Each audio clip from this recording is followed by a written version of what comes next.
Hello' friends, কি খবৰ আপোনালোকৰ? নিশ্চয় ভালে আছে চাগে। আজি বহুত দিনৰ মূৰত আহিলোঁ দেই আপোনালোকৰ মাজলৈ।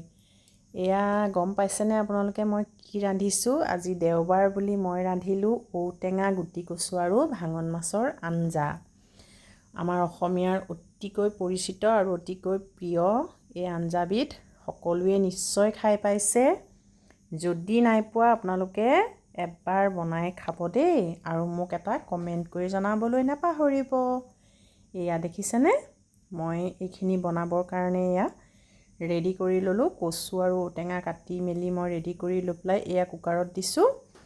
অকণমান পানী দিম মই ইয়াতে, আধা মগমান পানী দি ইয়াতে আন্তাজমতে নিমখ দিলোঁ।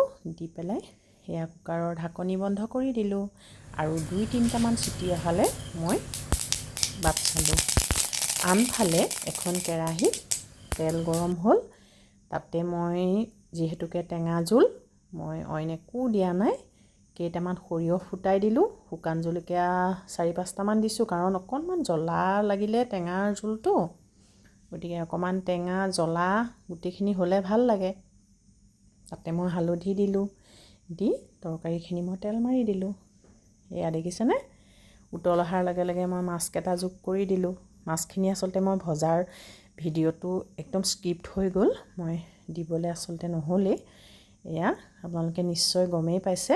যদি নাই খোৱা, এনেধৰণে আপোনালোকে এবাৰ বনাই খাব দেই, আৰু মোক কমেণ্ট কৰিবলৈ নাপাহৰিব। গতিকে আজিলৈ আহিছোঁ, বাই বাই।